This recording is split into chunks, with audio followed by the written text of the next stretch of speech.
que cuando el dolor toca nuestra vida, que cuando sufrimos una derrota, la primera cosa que imaginamos es que Dios nos abandonó.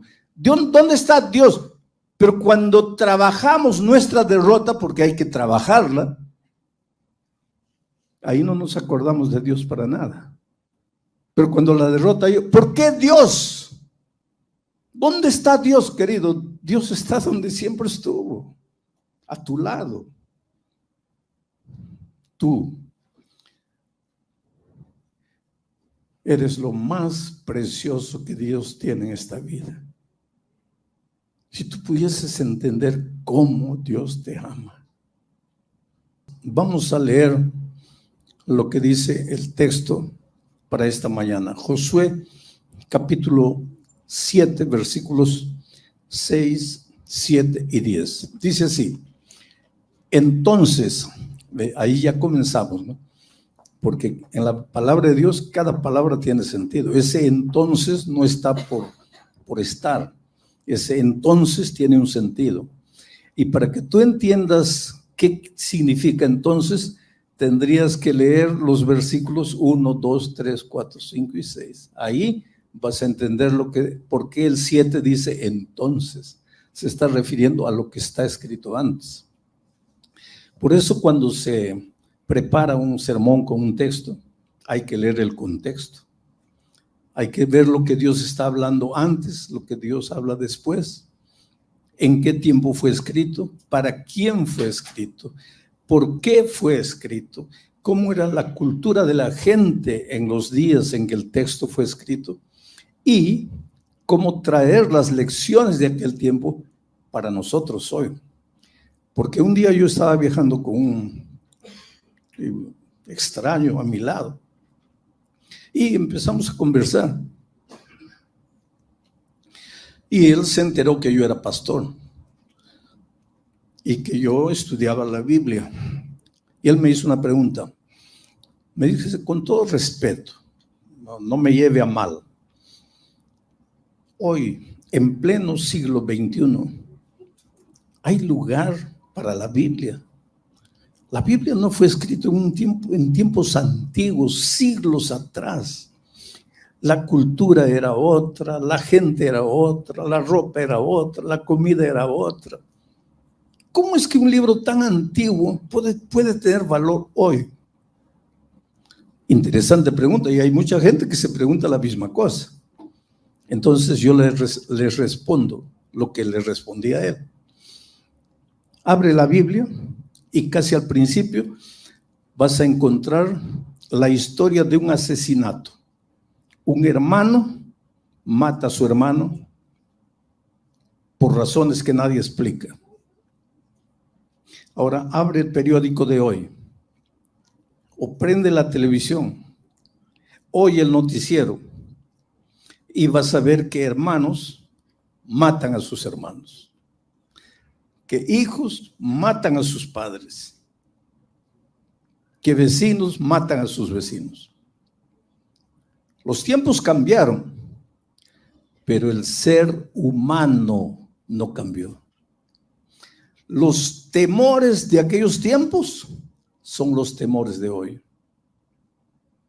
Las luchas internas, psicológicas, emocionales de aquellos días son las mismas luchas que el ser humano experimenta hoy. Así que la Biblia tiene un valor actual, aunque fue escrito siglos atrás. Pero para eso hay que entender el texto y hay que traer las lecciones a través de los tiempos para los días actuales. Y ese es el trabajo del predicador. No quedarse durmiendo en la exposición del texto, sino actualizar el mensaje para nuestros días. Dicho esto, vamos a la lectura del texto. Entonces Josué rompió sus vestidos y se postró en tierra sobre su rostro delante del arca de Jehová hasta caer la tarde, él y los ancianos de Israel, y echaron polvo sobre sus cabezas. Siguiente versículo. Y Josué dijo: Señor Jehová, ¿por qué hiciste pasar a este pueblo el Jordán para entregarnos en las manos de los amorreos, para que nos destruyan? Ojalá nos hubiéramos quedado al otro lado del Jordán. Siguiente versículo. Y Jehová dijo a Josué: levántate, ¿por qué te postras así sobre tu rostro? Ese es el texto. Voy a pedir que saquen de la pantalla ahora el texto, porque voy a contarles un poco el contexto. ¿En qué circunstancias fueron pronunciadas estas palabras? Resulta que el pueblo de Israel, que había salido de la esclavitud de Egipto, había llegado al límite de la tierra prometida. Y la primera ciudad que conquistaron era una ciudad poderosísima. Era una ciudad fortificada. Sin embargo, milagrosamente el pueblo de Dios derrotó al ejército de los cananeos. Jericó cayó bajo el poder y las manos del pueblo de Israel. Dios había prometido, cuando liberó a Israel de Egipto, que les daría la tierra prometida.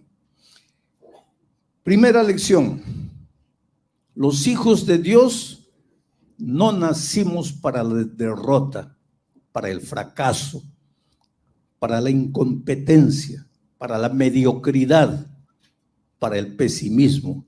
Los hijos de Dios nacimos, vinimos a este mundo para vivir vidas plenas de victoria, vidas realizadas, vidas plenas, felices. El problema es que por algún motivo este mundo está contaminado y uno de los virus, de las bacterias que aniquila la vida de mucha gente, es justamente la derrota. Creo que todos nosotros, de alguna manera o de otra, ya hemos sufrido alguna derrota en la vida financiera, en la vida profesional, en la vida familiar, en la vida personal, en nuestras relaciones humanas.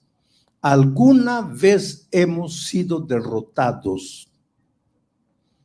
Israel, después de aquella tremenda victoria sobre Jericó, una ciudad que humanamente, desde el punto de vista de cualquier ser humano, sería imposible ser derrotada, fue derrotada, no por la fuerza de Israel, sino por el poder de Dios. Porque si ustedes leen la historia, Israel no vio un dedo para conquistar Jericó. Solo cantaron, solo alabaron el nombre de Dios, solo tocaron trompetas y los muros cayeron y la gente fue derrotada. Eso es lo que Dios quiere de ti, que tú salgas en la vida con espíritu de alabanza, de adoración, de júbilo, de alegría, que tú creas en las promesas divinas, no que te quedes en la casa sentado esperando que un empleo caiga del cielo, no que te quedes en la cama lamentándote lo que pasó. Dios quiere que salgas con espíritu de alabanza. Tú vas a ver que al final de cuentas no vas a mover un dedo, porque el mismo Dios que te llamó para la victoria te va a entregar la victoria. Pero si tú sales, no si te quedas sufriendo, llorando, sintiéndote derrotado. El pueblo de Israel conquistó Jericó. La segunda ciudad cananita que debería conquistar era una ciudad llamada Ai. No era nada esa ciudad comparada con Jericó. Tanto así que Josué envió espías para ver. Y los espías volvieron y dijeron: mira, Josué, no tenemos por qué mover todo el ejército. Mandemos unos 2,000, 3 hombres, que es suficiente. esa ciudad no es nada. Si hemos derrotado Jericó, ¿qué no vamos a derrotar a esos pobrecitos hoy? Y ellos se olvidaron de Dios y ahora partieron por sus propias fuerzas y fueron vergonzosamente derrotados. Murieron 36 o 39 israelitas en la batalla. Llegaron a la ciudad heridos, cojeando, sangrando. Tremenda derrota. Después de una gigantesca victoria, una derrota miserable delante de un pueblo que aparentemente no podía hacer nada comparado con Jericó. Ahora estaba triste Josué y estaban tristes los israelitas. Y es en esas circunstancias que se escribe el texto, para que ustedes entiendan. Voy a pedir que coloquen de nuevo en la pantalla y vamos a leer nuevamente, analizando ahora palabra por palabra. Entonces, ¿de qué? Después que llegaron los derrotados, sangrando, heridos, avergonzados. Después de eso, entonces, Josué rompió sus vestidos. Esa expresión, rompió sus vestidos, pueden sacar el texto de la pantalla. Digo esto porque están transmitiendo. No quiero que todo el tiempo esté el texto, pero cuando voy a usar el texto, voy a pedir que coloquen.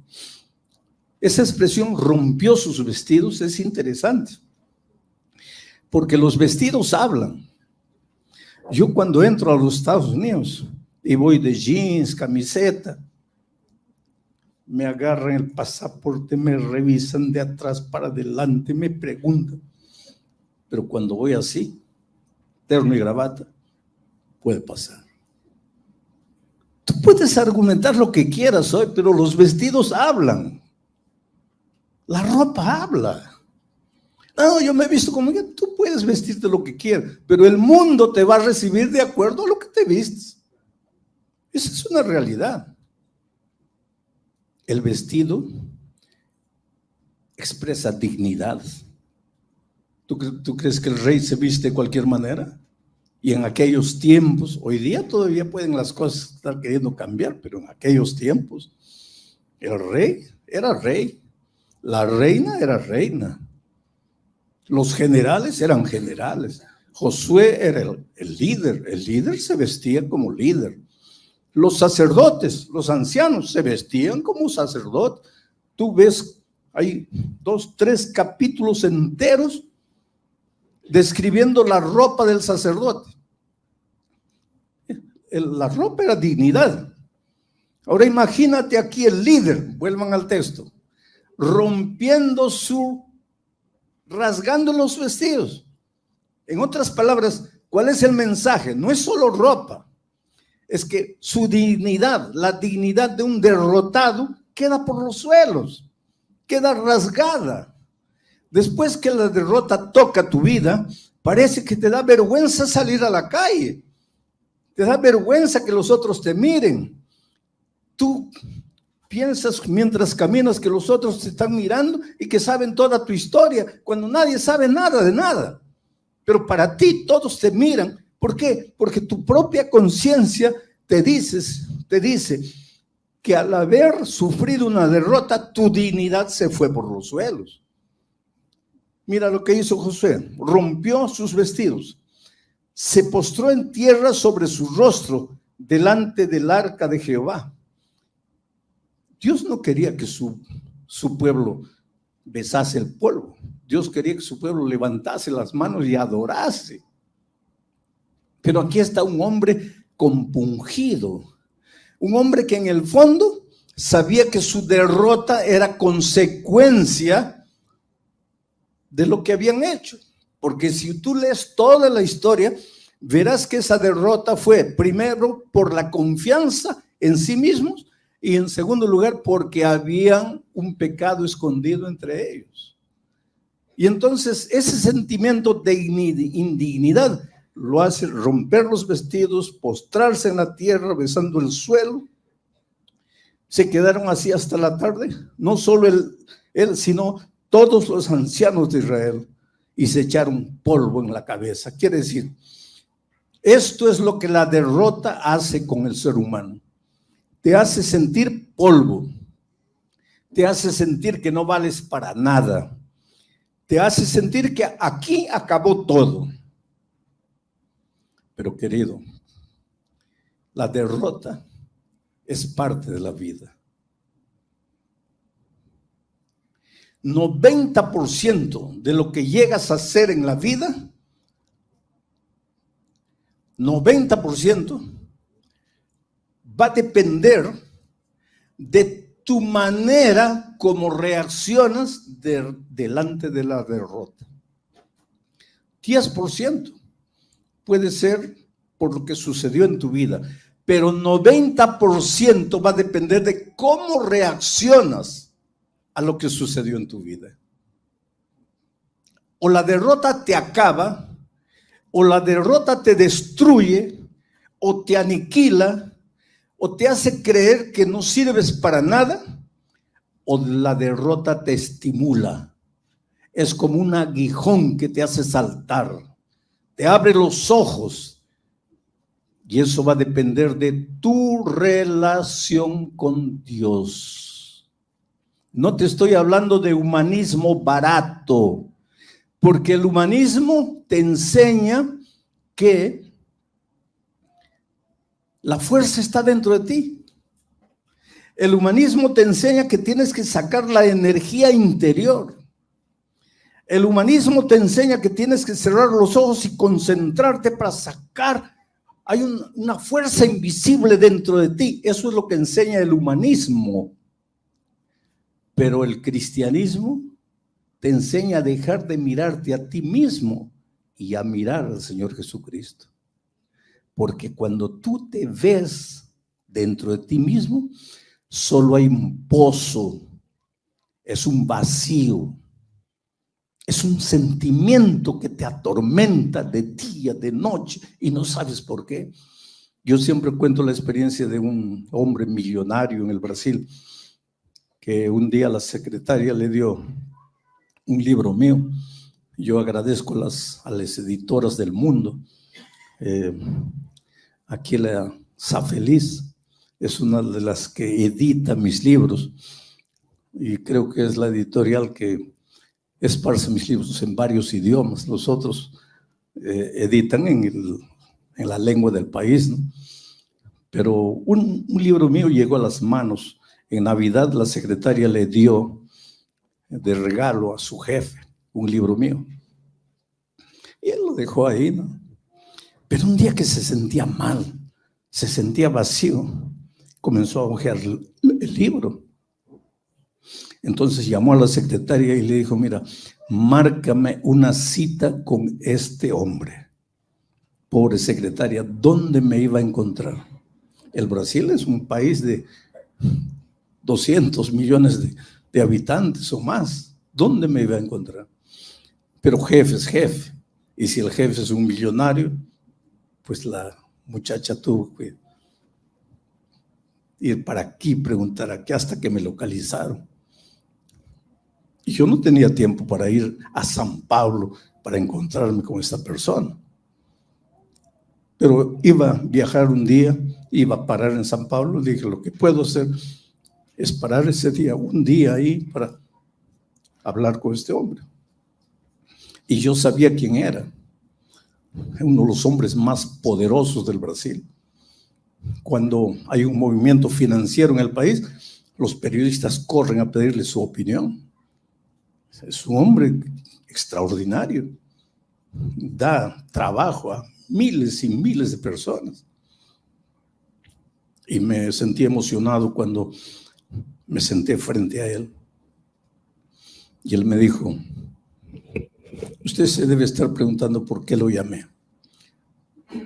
Me dijo: mire, yo soy un hombre rico, usted sabe. Claro, yo sé. Yo puedo comprar lo que quiera. No hay nada en el mundo que yo pueda comprar, que yo no pueda comprar. No importa cuánto cueste. Yo puedo viajar a cualquier país del mundo, no necesito comprar un pasaje. Yo tomo mi propio avión, mi propio piloto para que me lleve a donde yo quiera. Y me comenzó a hablar de las riquezas. Y yo pensaba dentro de mi corazón, pero ¿qué quiere este hombre? ¿A dónde quiere ir? Y él me dijo, mire, usted sabe que hombres millonarios generalmente explotan a sus trabajadores. Yo no. Puede preguntar a cualquier trabajador mío, ellos me consideran un padre. Usted sabe que hombres de mucho dinero pueden tener la cantidad de mujeres que quieran. Y yo no. Yo soy fiel a mi esposa. Usted puede preguntarle a mi esposa. Usted sabe que hijos de gente de mucho dinero generalmente malgastan el dinero de los padres. Mis hijos no. Ellos van a continuar haciendo crecer el imperio financiero que yo construí. Yo vengo de la nada. Yo nací pobre. Y todo esto lo hice con trabajo. Yo no necesito a Dios. Entonces eso despertó más mi curiosidad. Pero entonces, ¿qué quiere este hombre? ¿Para qué me llamó? Y él me dijo, yo lo llamé porque cuando llega la noche y me acuesto, siento como un dolor aquí dentro, como un vacío que me incomoda, que no me deja dormir. Yo no le he hecho mal a nadie. Yo no le debo nada a nadie. Yo doy mucho dinero para obras de caridad. Yo hago el bien. Pero ¿por qué siento este vacío? Y leí su libro. Y por eso lo llamé. Quiero que me diga qué me falta. Solo le pido dos cosas. No me pida que me vuelva miembro de su iglesia. Y dos, no me hable de Jesús. Le dije, pero usted sabe que yo soy un pastor. Sí. Y los pastores solo saben hablar de Dios, de Biblia, de religión. No pueden hablar de otra cosa. Le dije, yo puedo hablarle de lo que usted quiera. Si usted quiere, yo le hablo del fútbol. Que el Real Madrid va a ser campeón de la Champions. Estoy bromeando. Yo le puedo hablar de fútbol. Yo le puedo hablar de la cotación del dólar. Yo le puedo hablar de la tendencia de la bolsa de valores. Le puedo hablar de política, de historia, de lo que usted quiera. Pero usted me hizo una pregunta específica. ¿Qué me falta? Y dólar no le falta. Acciones en la bolsa de valores no le falta. Fútbol no le falta. Política no le falta. Pero usted no quiere que hable de Jesús. Y lo que le está faltando es Jesús. ¿Pero por qué? Porque un día usted salió de las manos de Dios. Usted está aquí. Está incompleto. Porque lejos de Dios usted siempre será incompleto. Necesita devolverse a Dios para ser completo. Pero usted no quiere. Usted aquí solo confía en su fuerza, en su capacidad empresarial y ahora confía en el dinero. Pero nada de eso lo va a satisfacer nunca. Usted necesita devolverse a Dios. Él me miró una y otra vez. Me dijo, gracias por haber venido. Déjenme pensarlo. Y así terminó nuestro encuentro. Y en la persona de ese hombre, yo vi la realidad de tanta gente en el mundo. He hablado con políticos, con estrellas de televisión, con gente famosa, que con lágrimas dicen, pastor, mi vida está destruida. Me siento mal.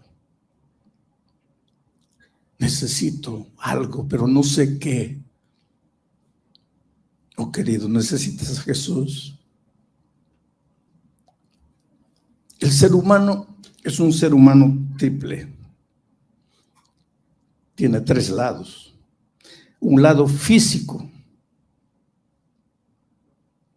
un lado mental, emocional y un lado espiritual. Pero hay gente que piensa que tiene solo dos lados, un lado físico y un lado mental, emocional, pero que no tiene el lado espiritual. Sin embargo, el lado espiritual es la base para que el triángulo se mantenga en pie. Saca el lado espiritual y el triángulo se viene abajo. Es el lado espiritual que sostiene al triángulo. Alguien me dijo una vez, pero yo no tengo un lado espiritual. Le digo, ¿usted cree que no tiene? No, yo no tengo ningún Dios. Usted cree que no tiene. Su Dios es su propia idea, es su propia filosofía de vida. Pero usted tiene un Dios. Todos tenemos un lado físico. Eso quiere decir que tenemos hambre y que tenemos sed y que tenemos sueño.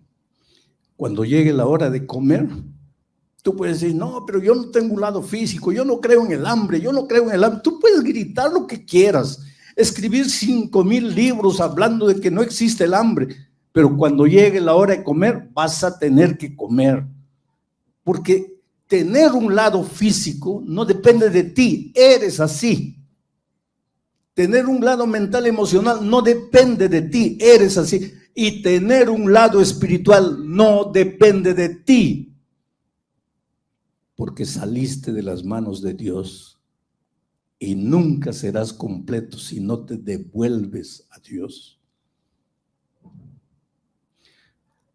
Cuando una persona que no tiene a Dios sufre una derrota, se acabó todo. Se desespera y hasta se suicida.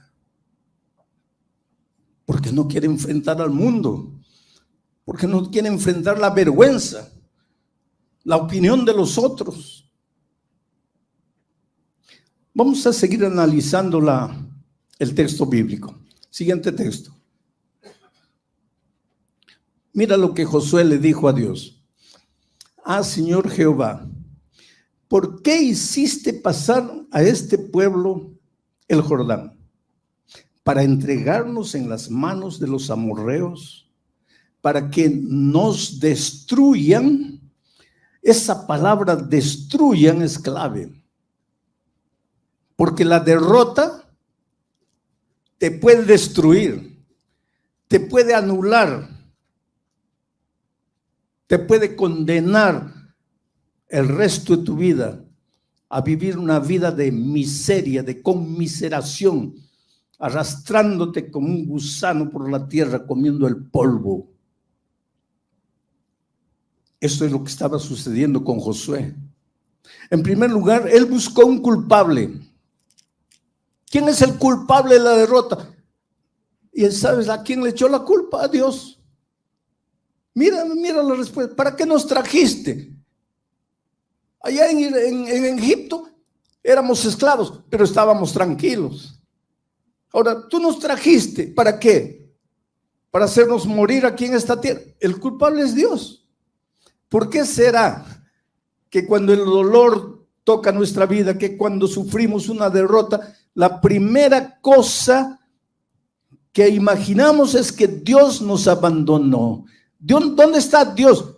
Pero cuando trabajamos nuestra derrota, porque hay que trabajarla, ahí no nos acordamos de Dios para nada. Pero cuando la derrota, ¿por qué Dios?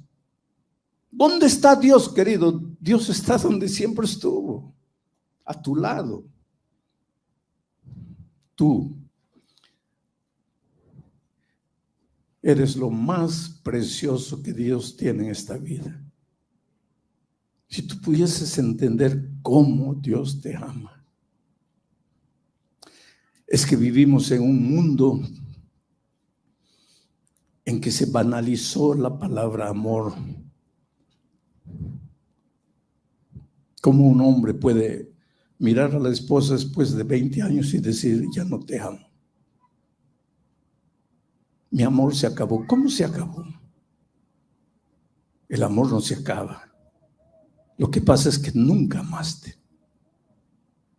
Lo que tú llamabas amor no era amor, era pasión, era atracción, lo que tú quieras, pero no te atrevas a darle el nombre de amor a un sentimiento humano y pasajero, inclusive porque el amor no es sentimiento, el amor es un principio. Los sentimientos pasan, el principio es eterno. Eso es lo que dice 1 Corintios 13. El amor es eterno. El amor no acaba nunca. Entonces, como vivimos en un mundo donde se banalizó la palabra amor, cuando yo digo, Dios te ama, tú eres lo más precioso que Dios tiene en esta vida, inconscientemente tú piensas, no, esa es frase bonita de predicador. No, querido. En las alturas de mi país, allá en la sierra peruana, un ebrio con una botella de alcohol en la mano, tambaleando, se acercó a mí y me dijo, ¿cómo Dios me puede amar? Yo no valgo para nada. Yo soy un pobre borracho, ebrio. Yo golpeo a mi esposa, a mis hijos. Yo gasto mi dinero en alcohol. ¿Cómo Dios puede amarte? Tú nunca vas a entender cómo Dios puede amarte. Yo no entiendo cómo Dios puede amarme. Pero Dios te ama. Para Él eres la cosa más preciosa que hay en esta vida. Y Él te conoce como tú no te conoces a ti mismo. Tus flaquezas, tus luchas, tus pensamientos, tus sentimientos más ocultos, más escondidos, aquellos que tú no tendrías el valor de contárselo a nadie, Dios sabe y a pesar de eso te ama. Entonces, cuando la derrota llega a tu vida, no digas ¿dónde está Dios? Porque Dios está a tu lado, esperando que tú reacciones. Y mira la respuesta de Dios a Josué, siguiente versículo. Y Jehová dijo a Josué, levántate. Si has sufrido una derrota en tu vida, o si estás en este momento saliendo de la derrota, o si te sientes derrotado, aquí está la ventaja de predicar la palabra. No es palabra de Alejandro Bullón. Mira lo que Dios te dice. Y Jehová dijo, saca a Josué, a María, a Rosa, a Pedro, a Francisco, yo no sé cómo te llamas. Y Jehová te dijo a ti, derrotado, acabado. ¿Qué te dijo? Levántate. ¿Qué haces ahí? Lamentándote, creyendo que está todo acabado, que está todo... Levántate. Yo no te crié para el fracaso, para la derrota. La derrota es un accidente en la vida. ¿Has sufrido algún accidente de tránsito? Mario sufrió hace 15 días. La esposa de Sergio sufrió la semana pasada. Y acabó la vida. Accidentes son accidentes, querida. Las grandes victorias están hechas de derrotas. Quiere decir, de la manera como enfrentas la derrota, la manera como encaras la derrota. Pasaste por la derrota, toma la derrota. Analízala, piensa. ¿Por qué? ¿Cómo? ¿Dónde? ¿Qué puedo corregir? ¿Qué puedo evitar? ¿Qué puedo repetir? Y levántate, porque tu Dios es un Dios de victoria. Fuiste creado para victoria y vas a llegar a la victoria. Porque antes de que Israel entrase a la tierra prometida, Dios le dijo a Josué, levántate. Dios siempre le vive diciendo a sus hijos, levántate. Levántate, Josué, contempla la tierra. Desde esa frontera hasta la otra, toda la tierra es tuya. Solo entra, apodérate. Oh, querido, el mundo es tuyo. Los sueños todos son tuyos. Tus ideales, tus aspiraciones son tuyas. Dios ya te las entregó. Si Dios no hubiera colocado ese sueño en tu corazón, tú jamás hubieras soñado. Si Dios no hubiese colocado ese plan en tu mente, tú jamás hubieras imaginado. No nació de ti, vino de Dios, porque fuiste llamado para ser victorioso. Entonces levántate. No puedo. Jamás digas no puedo. Mi padre fue un hombre duro, ¿sabe?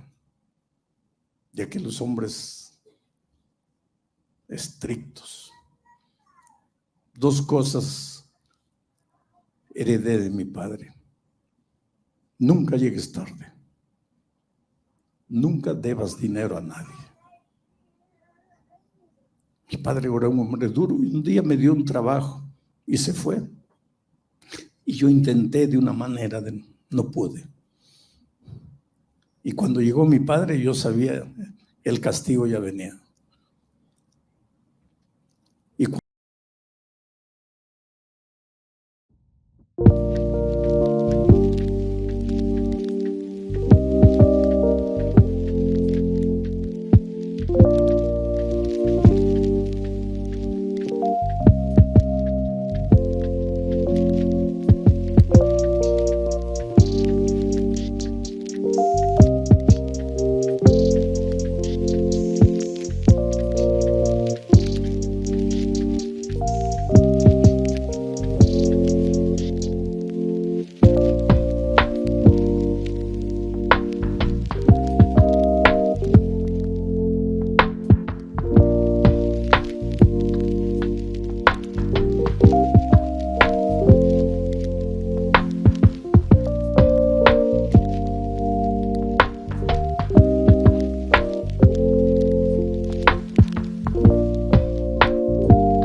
estaba preso por causa de Jesucristo.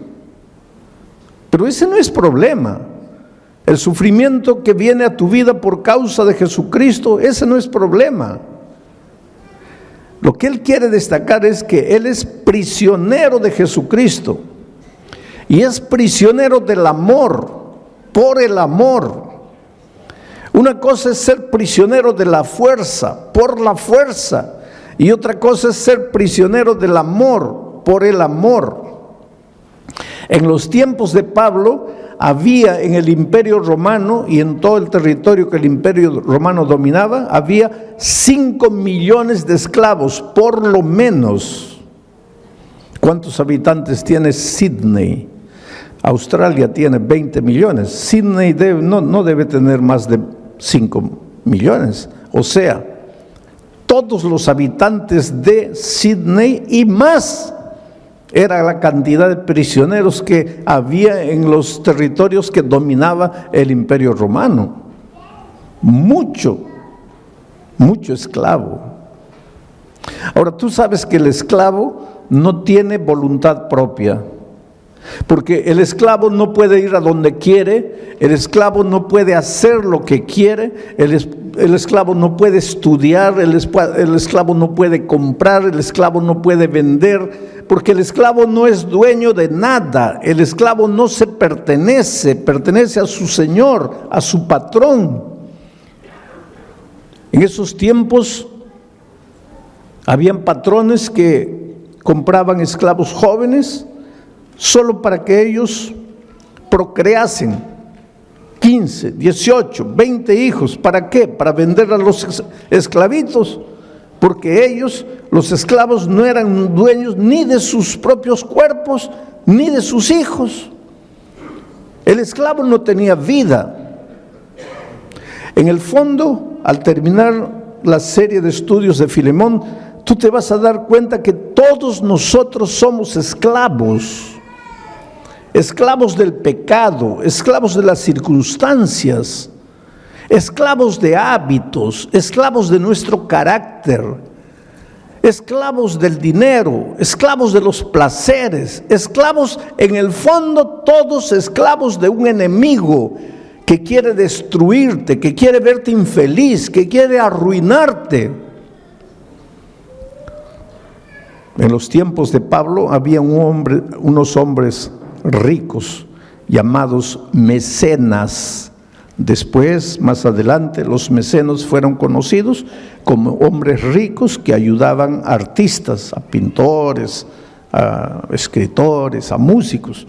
Pero originalmente el mecenas era un hombre rico que tenía un gran corazón, que veía cómo los patrones esclavizaban y masacraban y hacían sufrir a su esclavo.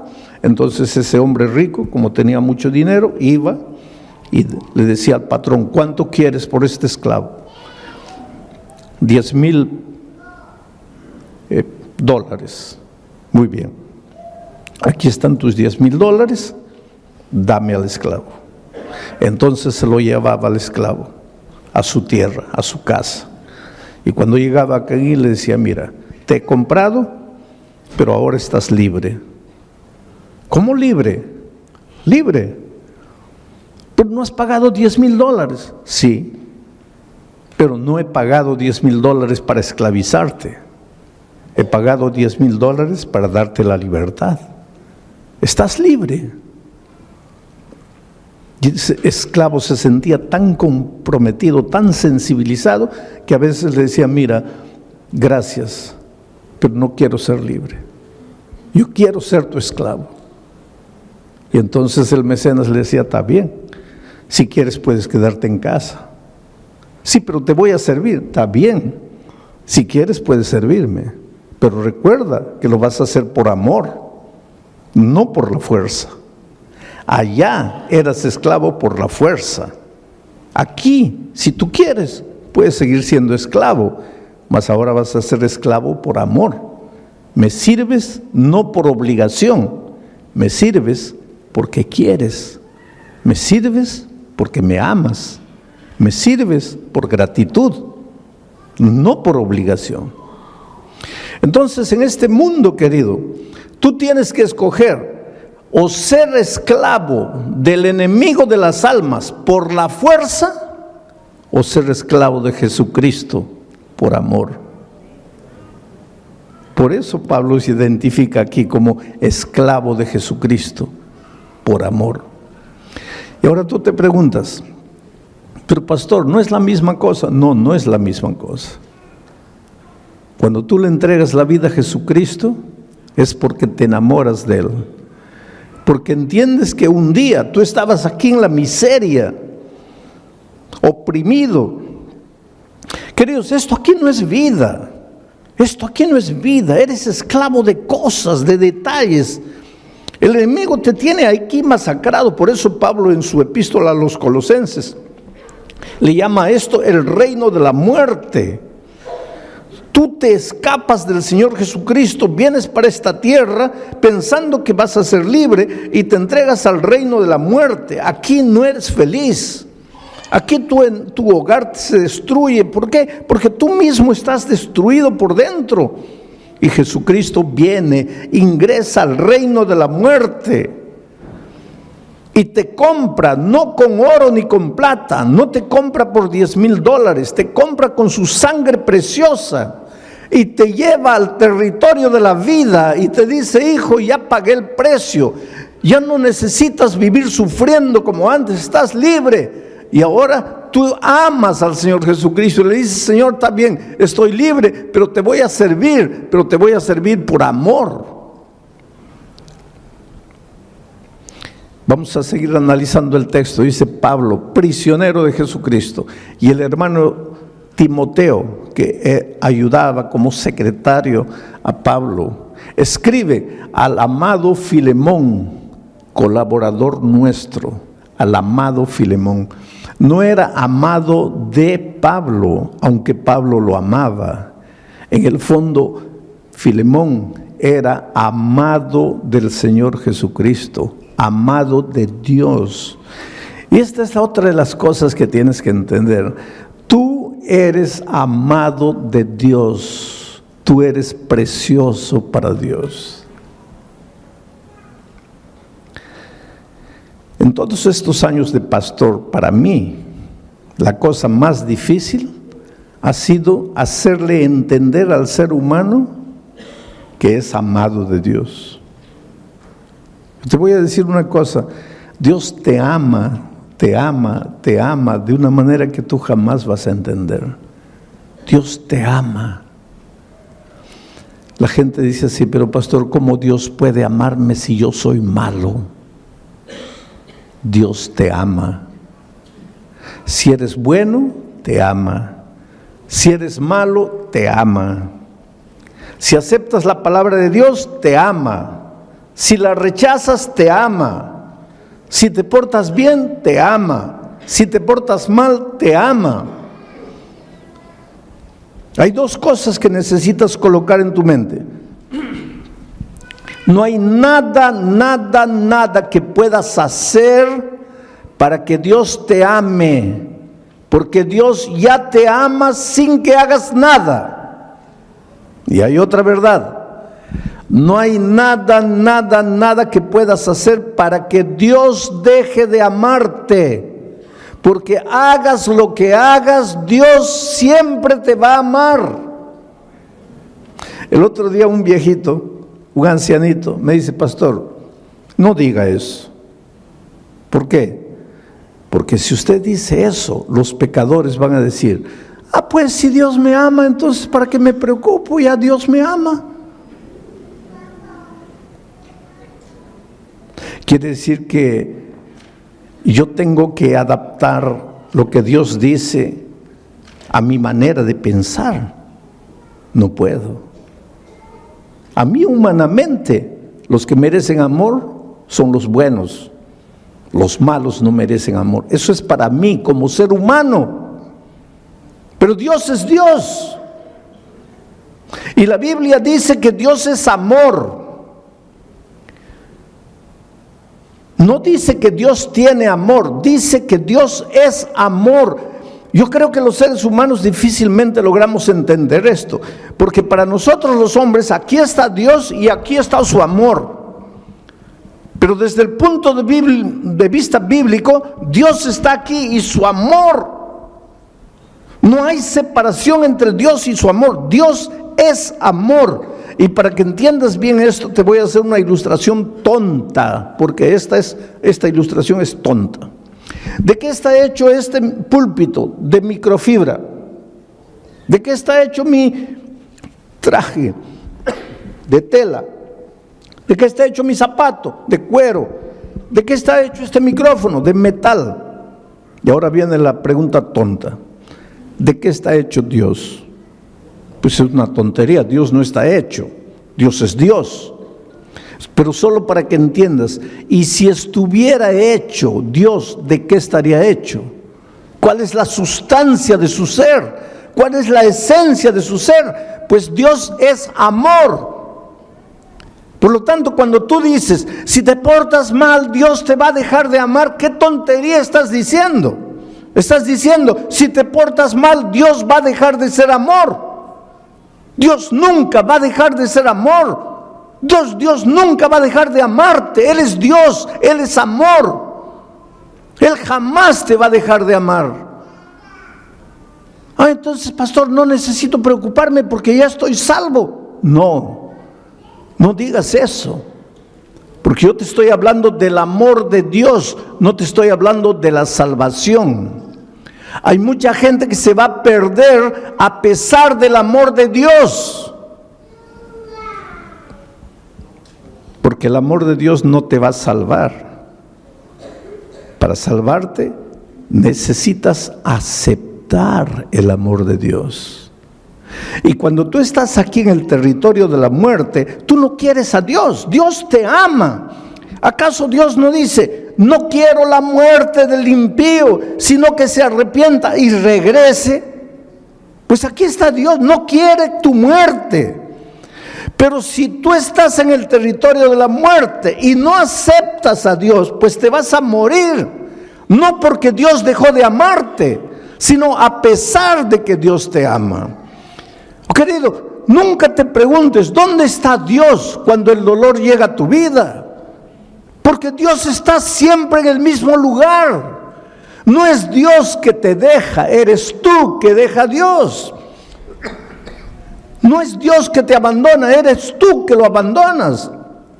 No es Dios que se separa de ti, eres tú que te separas de Él. Dios está siempre llamando. Desde el Génesis hasta el Apocalipsis, Dios llama. En el jardín del Edén, Adán, ¿dónde estás tú? En el libro de Apocalipsis, el último capítulo, las últimas palabras, y el Espíritu y la iglesia digan, ven, y el que oiga, venga, y el que tenga sed, venga y beba del agua. Llamado, Dios llama, hijo, ven. ¿Por qué? Porque tú estás aquí, tú te has separado de Dios, tú te has venido aquí, y aquí tú puedes hacer lo que quieras para ser feliz, pero siempre vas a estar vacío. Llega la noche, no puedes dormir, tienes ganas de llorar, no sabes por qué. Te esfuerzas, nada te sale bien. Te casas lleno de amor, en poco tiempo tu hogar está destruido. Traes al mundo un hijo con alegría, lo educas, lo amas. Cuando llega a grande, él se destruye solo. No sabes qué hacer, no tienes paz. ¿Por qué? Porque estás separado de Dios. Aquí en el territorio de la muerte puedes hacer lo que quieras. Nunca vas a estar completo. Necesitas devolverte al Señor Jesucristo. Aquí eres esclavo del enemigo por la fuerza. Necesitas ser esclavo del amor por el amor. Y eso es lo que Pablo dice. Pablo, prisionero de Jesucristo, y el hermano Timoteo, al amado Filemón, colaborador nuestro, y a la amada hermana Apia y Arquipo, nuestro compañero de milicia. ¿Quién era Apia, esposa de Filemón? ¿Quién era Arquipo, hijo de Filemón y de Apia? Interesante que Pablo dice que en la casa de ellos había una pequeña iglesia. La iglesia cristiana en sus orígenes no construyó templos. Tú sabes que el primer templo fue construido por un emperador muy conocido por nosotros, porque ese emperador tuvo dos ideas, entre comillas, extraordinarias para él y para el enemigo de Dios. ¿Sabes cuáles fueron esas dos ideas? La primera idea, cambiar el día de reposo del sábado para el domingo. ¿Cómo se llamó ese emperador? Constantino. Pero él tuvo una segunda idea: construir un templo.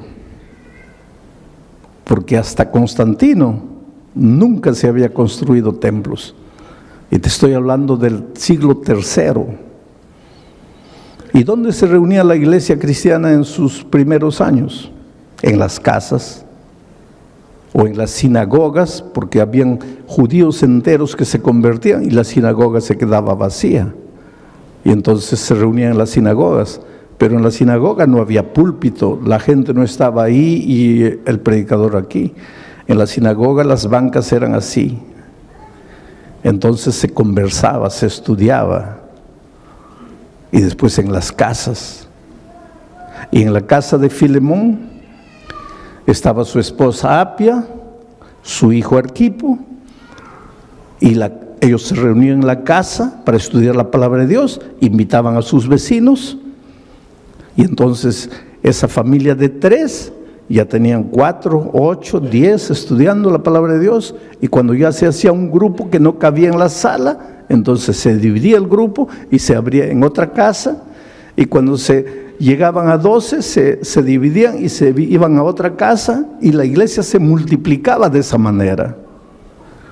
Pero entonces Constantino inventó el templo. Como él se convirtió al cristianismo entre comillas, pues ahora tenía todo el dinero del gobierno, construyó un templazo enorme y las personas salieron de las casas y se fueron al templo. Y ahí entró el problema. Se acostumbraron a quedarse sentadas oyendo a un hombre y desapareció la vida de la iglesia. Si tú quieres devolverle vida a la iglesia, no digo ahora que no nos reunamos como cuerpo todos en un templo, pero la vida de la iglesia tiene que estar en las casas, en los grupos pequeños en las casas. Esto es bíblico. Y en los lugares donde la iglesia ha vuelto a vivir en las casas, la iglesia crece espiritualmente y se multiplica, porque es más fácil para el vecino caminar 10 pasos a la casa del vecino que caminar 15 kilómetros hasta el templo. Entonces la vida está en las casas. Era así que la iglesia se multiplicaba en los primeros años. Pero mi mensaje esta noche está en el último versículo.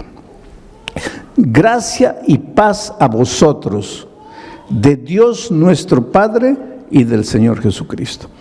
Esa no es una simple manera de saludar, gracia y paz. Allí está la esencia de la vida cristiana. Porque para ser feliz en la vida, para ser próspero, necesitas primero paz. Un hombre que no tiene paz, una mujer que no tiene paz, no puede ser vencedor.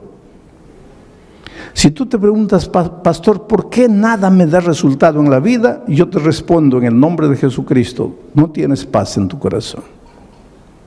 Y la paz no es resultado de tratamiento psicológico, no es resultado del análisis, del psicoanálisis. La paz es resultado de la gracia. Si tú aceptas la gracia de Jesucristo, el resultado va a ser la paz. Pero quiero explicarte esto. El ser humano es como un triángulo. Tiene un lado mental, emocional. Aquí, este lado, mental, emocional. ¿Por qué coloco en el mismo lado la mente y las emociones? Porque nosotros somos interesantes. Yo te amo con todo mi corazón. Nadie ama con el corazón. El corazón es un órgano del cuerpo que solo tiene una función. Su función no es amar. Su única función es bombear sangre. Nadie ama con el corazón. Se ama con la cabeza. Pero poéticamente es: te amo con todo mi corazón. Tu pobre corazón está bombeando sangre, no está ni preocupado en amar. Quien ama es tu cabeza.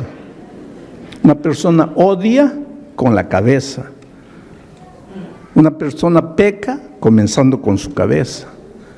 Una persona se resiente con su cabeza. De aquí nacen las emociones. Por eso todos los seres humanos tienen un lado mental emocional. Tienen un lado físico. Tienes hambre, tienes sueño, te cansas, tienes un lado físico, un cuerpo. Y tienes un lado espiritual. Todas las personas tienen este lado espiritual.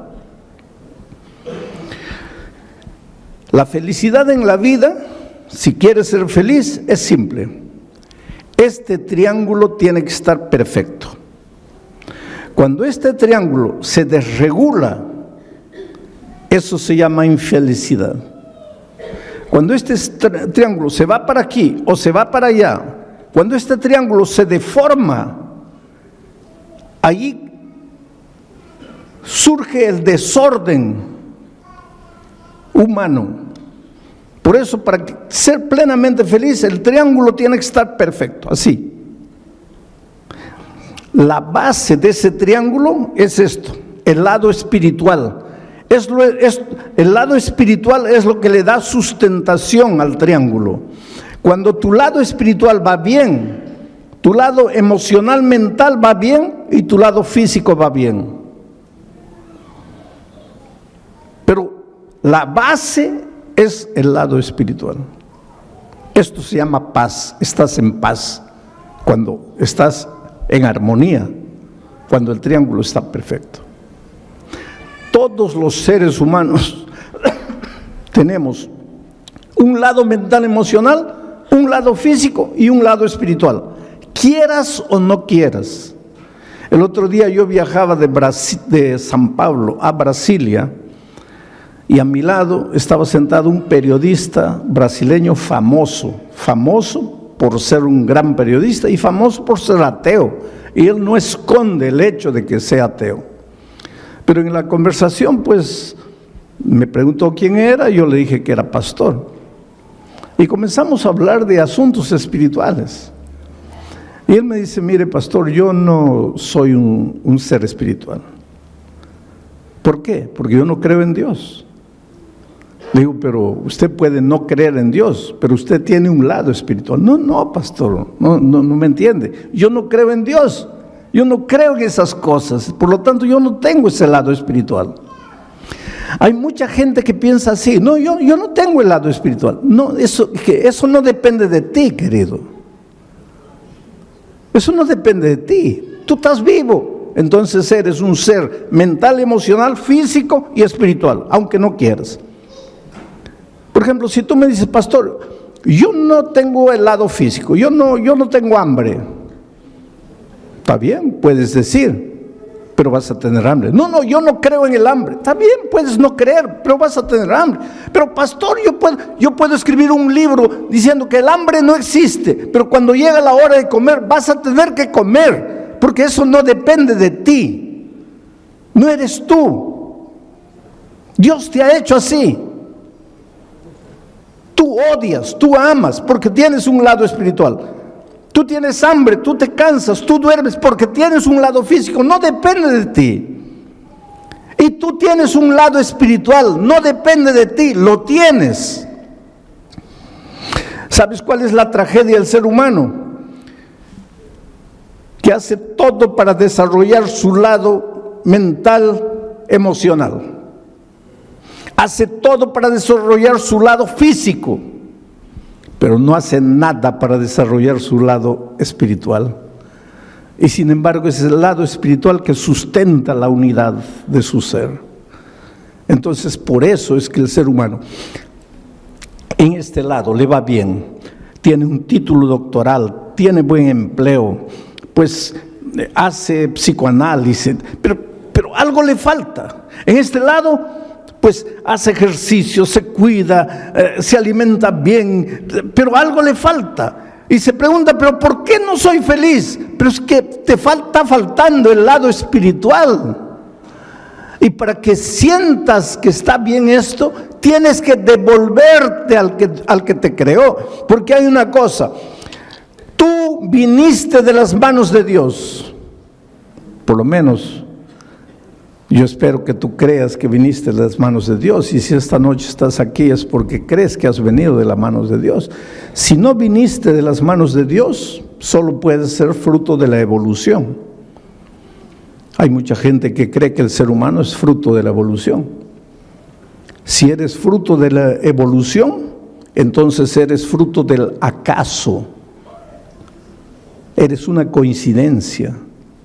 Y si eres fruto del acaso, tú no sabes de dónde vienes y no sabes a dónde vas y no sabes por qué viniste al mundo.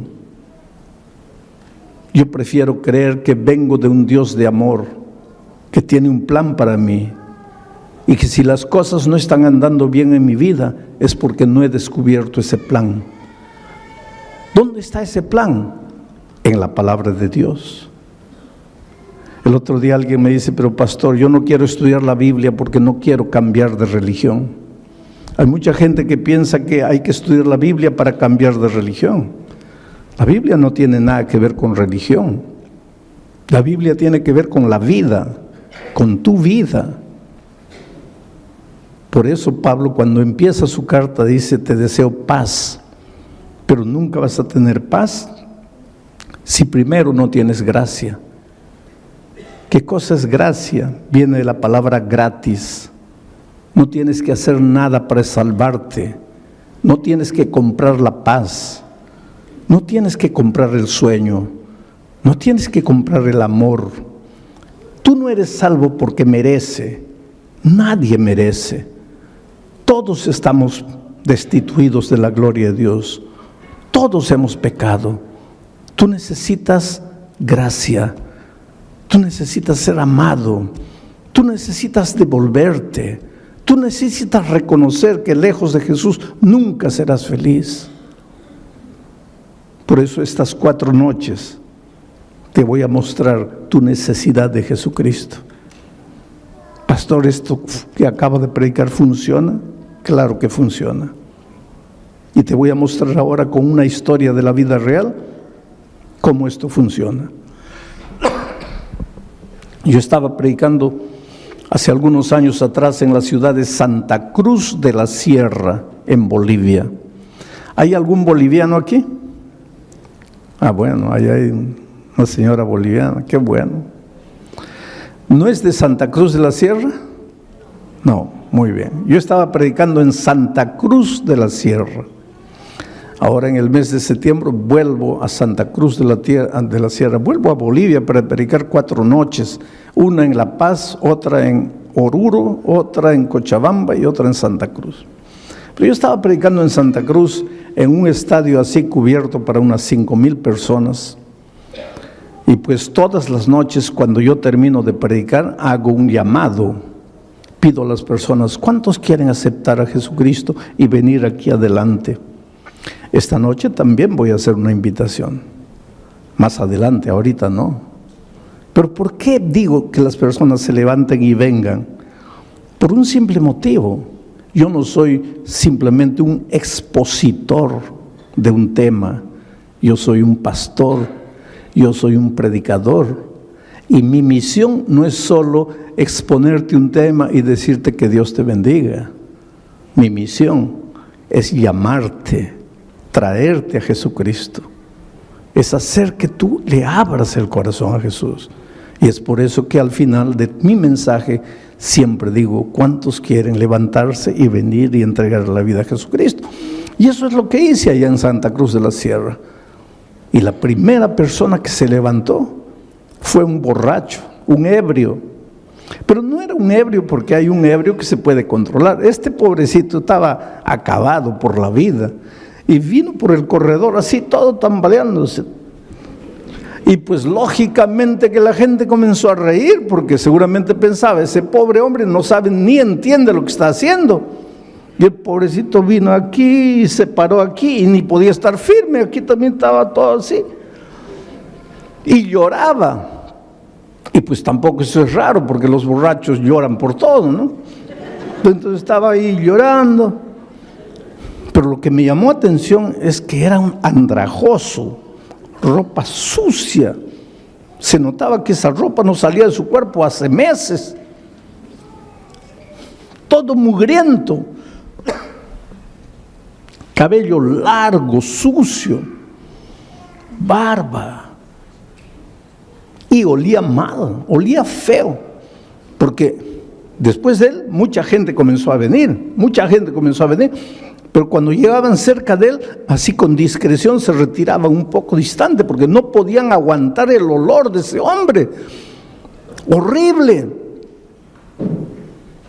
Pero ahí estaba él. Bueno, terminó esa noche. La siguiente noche dije así: los que anoche se han levantado, ya no se levanten hoy, porque anoche ya se levantaron. Hoy día yo quiero que se levanten solo los que no estuvieron anoche. A ver, ¿quién es la primera persona que se va a levantar? ¿Y quién aparece ahí atrás? El borracho nuevo. Y llega aquí. Y pues la gente ahora sí se largó a reír, porque dijo, ahí está la prueba de que no entiende nada, porque si el pastor dijo que los de anoche ya no se levantan y él vuelve a levantarse, pues está borracho. La tercera noche, pregunto, ¿quién es la primera persona? Y yo pensé, el borracho va a aparecer. No apareció. La otra noche no apareció, bueno, pensé ya no vino más.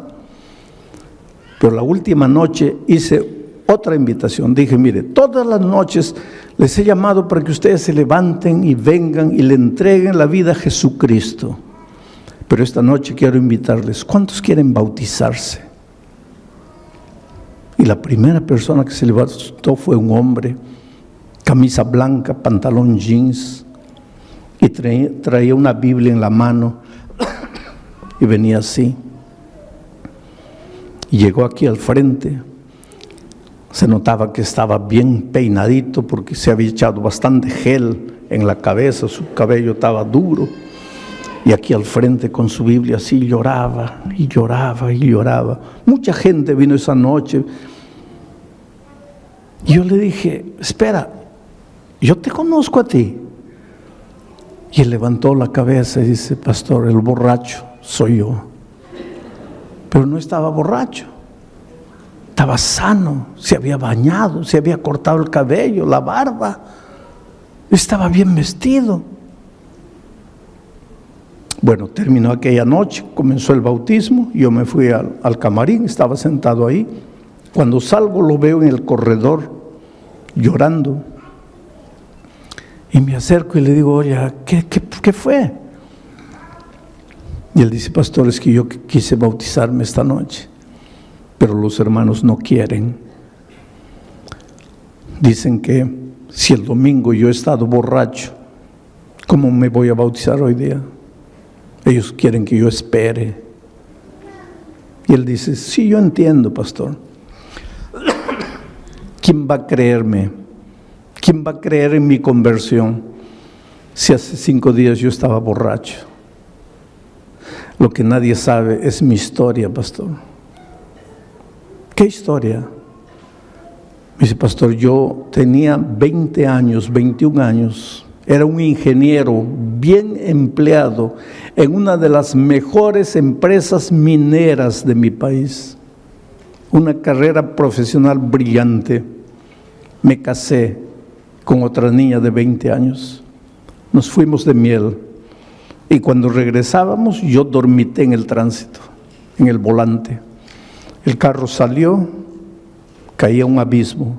Mi esposa murió y yo salí vivo. Y este hombre comenzó a llorar más. Y dice, pastor, yo maté a mi esposa. Le digo, pero muchacho, me acabas de decir que fue un accidente. Fue un accidente, pastor. Pero quien estaba manejando el carro era yo. Quien dormitó fui yo. Quien tenía que morir era yo. Pero yo salí vivo y mi pobre esposa murió. Ese día se acabó mi vida, pastor. Ya no me interesó nada. En ese tiempo yo no tenía a Jesucristo. Y un hombre sin Jesucristo, ¿qué puede hacer? Pues yo hice lo que todo hombre que no tiene a Dios hace. Me entregué a la bebida, comencé a beber. En 6 meses, después de muchas advertencias, perdí el empleo por causa de la bebida. A mí no me interesaba nada. Pastor, estamos cumpliendo ahora, este año, 30 años de aquel incidente. 30 años. Yo perdí el empleo, me escondí de la familia, me vine a Santa Cruz. Yo no vivo, pastor, yo soy un animal. Yo nunca me baño, yo nunca me cambio de ropa. Yo casi ni como, pido limosna para comprar bebida. Yo vivo permanentemente borracho. Hace 30 años yo no paro de beber un día. Duermo en los cementerios, duermo en la calle. Y el domingo, ¿sabe por qué entré? No, yo no quería escuchar palabra de Dios. Yo entré porque estaba lloviznando. No tenía dónde esconderme la lluvia. El único lugar abierto era el Coliseo. Entré, me senté allá atrás. Yo estaba borracho, totalmente borracho. Pero yo me di cuenta de todo y yo entendí todo lo que usted predicó. ¿Cómo entendiste? Pastor, cuando usted dijo así: esta noche solo tienes 2 caminos. El primer camino es levantarte y volver a la casa y continuar viviendo la vida que has vivido hasta hoy. Pastor, ese camino para mí no existía. Yo me iba a levantar para volver a qué casa si yo no tenía casa. Para continuar viviendo la vida. ¿Qué vida si yo no tenía vida?